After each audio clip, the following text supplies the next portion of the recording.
Welcome back to Story Mode. So it's 1987 and I had video game consoles such as an Atari 2600, Atari 5200 and the famous Sega Master System. But they weren't my main gaming platforms. It was actually the Commodore 64. That was until its big brother come along. How would I describe it? I think it's fantastic. Awesome. It's going to skyrocket.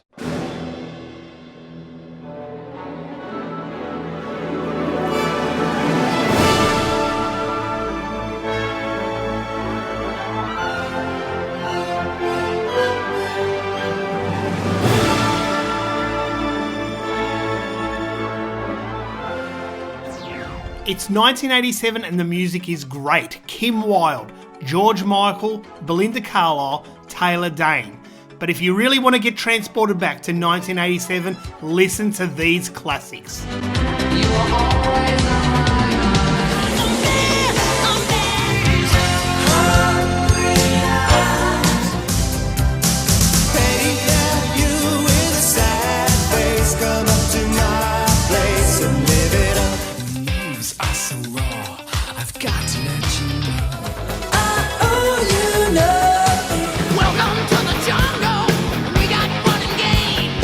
Such a classic song by the one and only Guns N' Roses on their debut album, Appetite for Destruction. But there's one other song that's a little bit more popular.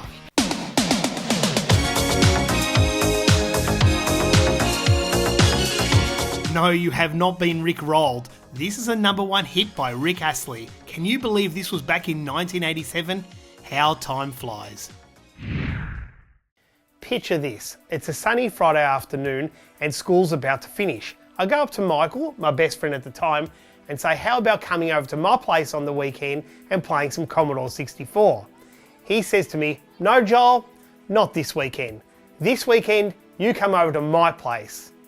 I thought, okay, no problem, I'll bring my box of discs and I'll see you 8 o'clock Saturday morning. Michael lived about 15 minutes away from me, but riding my bike and carrying a box of discs under one arm was pretty challenging. So I get to his house 8 o'clock sharp Saturday morning with a box of discs under one arm. This very box of discs. These are my favourite games, and keep in mind, I was a big pirate back then. I ring the doorbell, his parents answer. I say hello to his parents and then go into the spare room where he kept his Commodore 64. I sit down and say, what are we going to play first? His computer was underneath a pillowcase, obviously to keep the dust off the keys. He turns on the monitor, removes the pillowcase, smiles at me and says, Defender of the Crown.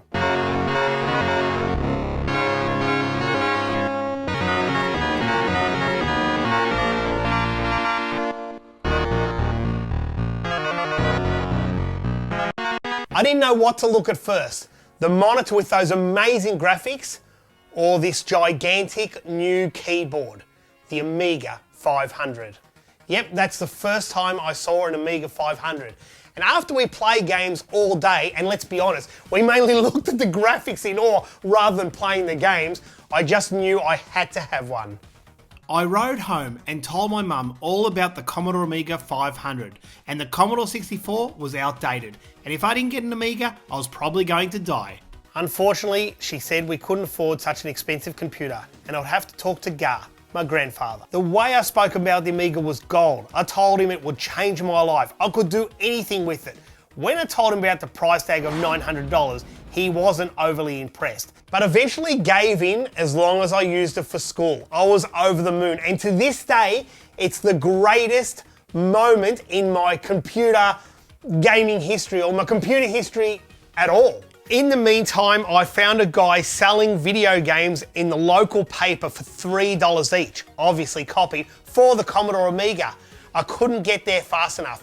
His name was Jason. We ended up becoming good friends later on in life, and I probably bought 20 to 30 games before even owning the computer. The following Friday, I took a trip down to my local computer shop, Maxwell's, a very popular computer shop, especially for Commodore computers. And here it is, the Commodore Amiga 500 I bought on that night. Well, my grandfather bought it for me. And it is an amazing computer. It's been dropped.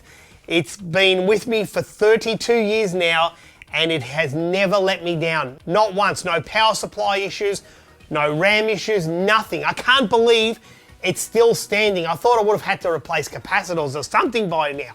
As I said, the day I got the Amiga 500 was one of the greatest days of my life, and I had no idea what type of world would open up once I turned on that computer. I remember getting it home from my grandmother's and hooking up all these wonderful ports, seeing a stereo left and right, hooking it up to my grandmother's stereo system. It was just amazing. And then loading up the extras disc, which had a music demo, and I knew there and then I had the latest in technology.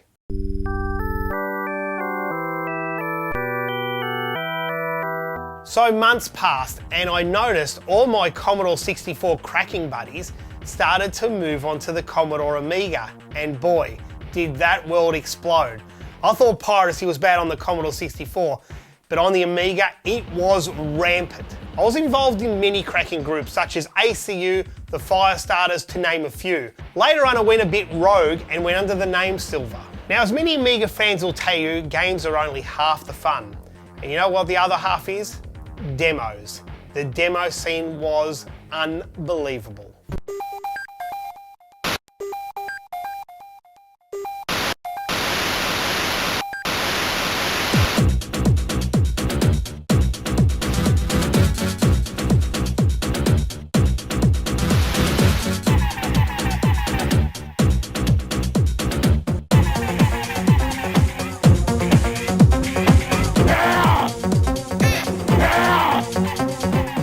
Now, when getting involved in cracking or even making demos, you need art programs such as this. This is my favorite art program of all time, even better than Photoshop now.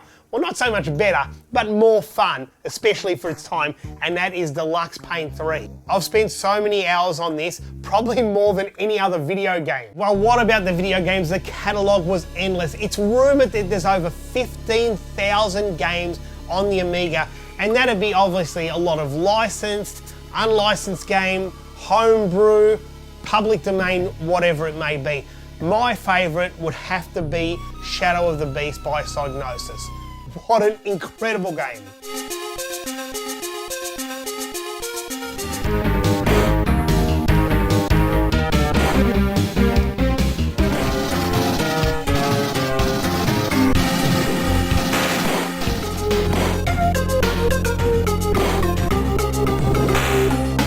Something else to keep in mind, the Amiga 500 was called 500 because it had 512K of RAM, not 512 meg, 512K. You could add another 512K expansion slot right here.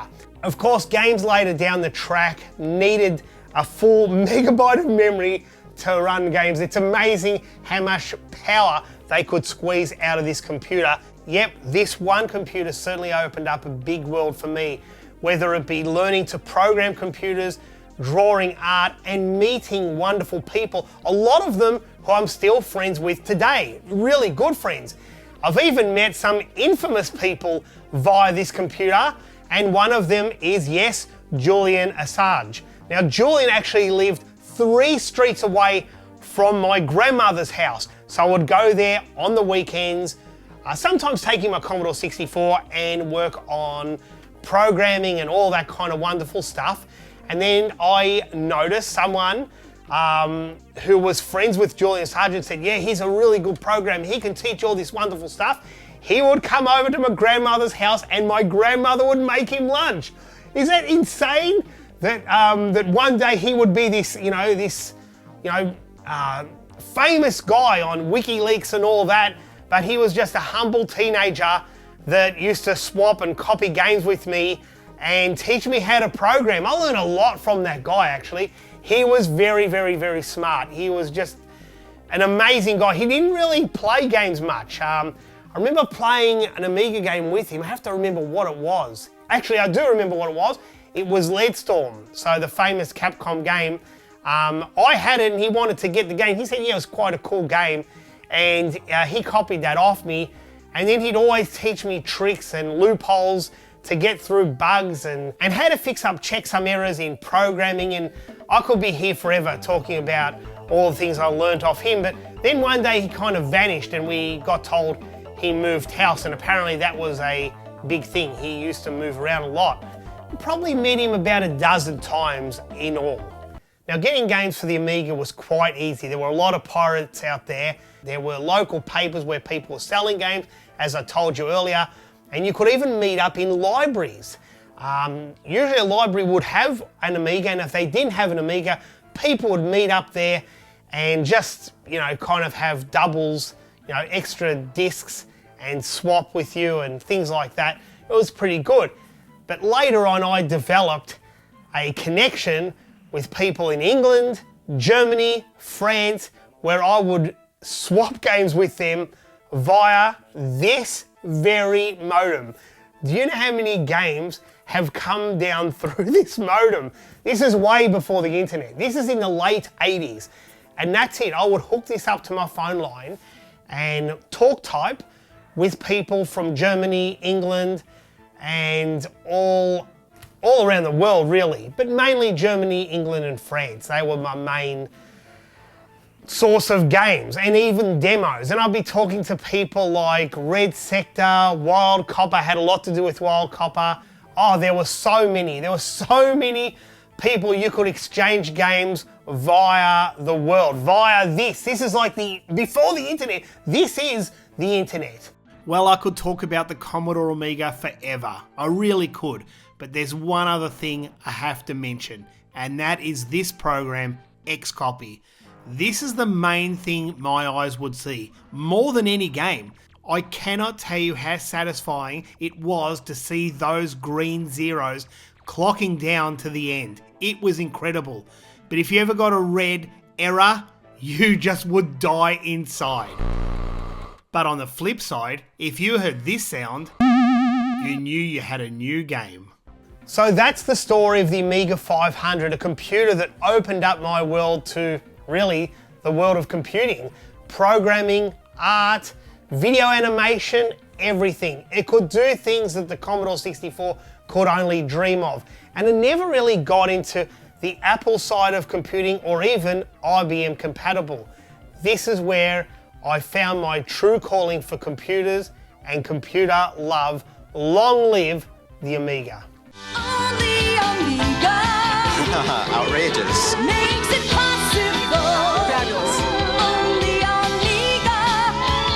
Makes it possible. This is it.